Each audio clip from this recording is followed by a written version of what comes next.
The Arab Revolt was one of the most important events in World War I. Sherif Hussein ibn Ali, ruler of Mecca, sided with the British and revolted against the Ottoman Empire. The British convinced Sherif Hussein to revolt by promising to create an Arab caliphate that he would rule over. This caliphate would include Syria, Palestine, Transjordan, the Hejaz, Kuwait, and Iraq. But, unbeknownst to Sherif Hussein, while he was plotting with the British against the Ottomans, the British were plotting with the French against him. The British and the French had their own plans for the Middle East, and they did not include an Arab caliphate. The British and the French agreed to divide the Middle East between themselves in what became known as the infamous Sykes-Picot Agreement. In this agreement, Britain was to get the lower Levant, that is Palestine, and what was then known as Transjordan. They would also get Mesopotamia,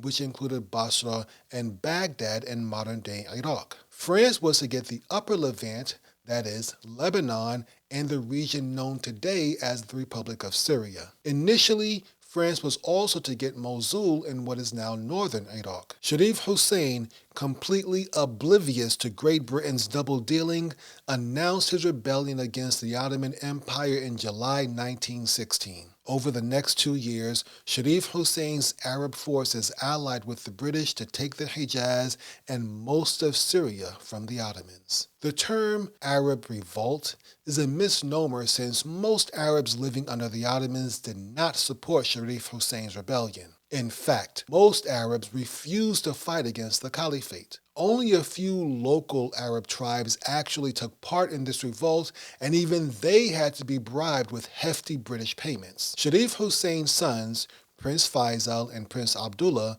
along with the British spy T.E. Lawrence, led the Arab forces taking part in this revolt. Prince Faisal's troops fought in the Levant, while Prince Abdullah's troops fought in the Hejaz. But it soon became evident these Arab fighters could not take on professional Ottoman soldiers. Instead, they were used as a guerrilla force to harass and ambush the Ottomans. By October 1918, the combined Arab and British forces had defeated the Ottomans in most of the Hejaz and the Levant. Sherif Hussein ruled over the Hejaz, while the British occupied Palestine, Transjordan, Lebanon, and Syria up to Damascus. The British had a more difficult time conquering Mesopotamia, which is the region we now call Iraq. The Arab Revolt did not extend that far, so when the British invaded Mesopotamia in late 1914, they were on their own. The first British invasion of Mesopotamia was poorly planned and executed. By the summer of 1916, the British had lost thousands of men in Mesopotamia with very little to show for it. But the British learned from their mistakes. They launched a new Mesopotamia offensive in late 1916, and by the following spring, they had taken Baghdad and were on their way to Mosul. And that was how Great Britain conquered most of the Ottoman territory in the Middle East.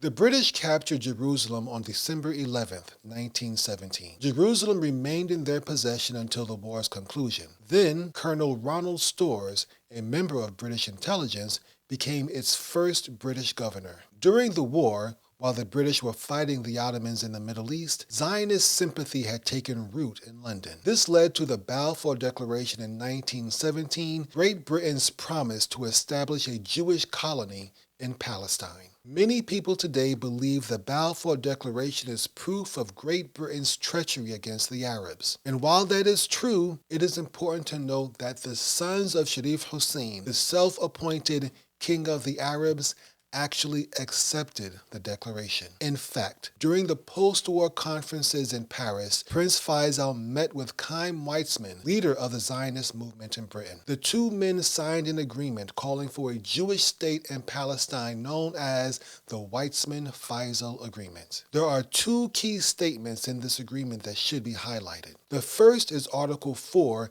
that expresses support for Jewish immigration and settlement in Palestine. All necessary measures shall be taken to encourage and stimulate immigration of Jews into Palestine on a large scale and as quickly as possible to settle Jewish immigrants upon the land through closer settlement and intensive cultivation of the soil. In taking such measures, the Arab peasant and tenant farmers shall be protected in their rights and shall be assisted in forwarding their economic development.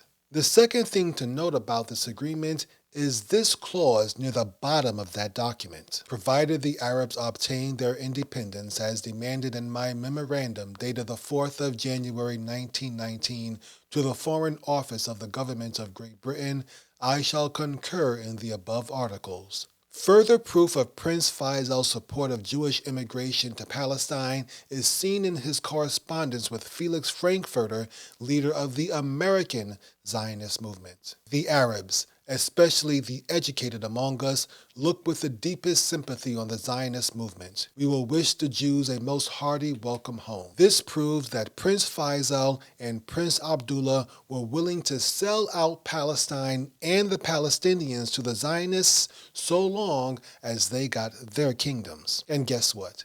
They got their kingdoms. Prince Faisal eventually became the first king of Iraq, while Prince Abdullah became the first king of Transjordan, now known as the Hashemite Kingdom of Jordan.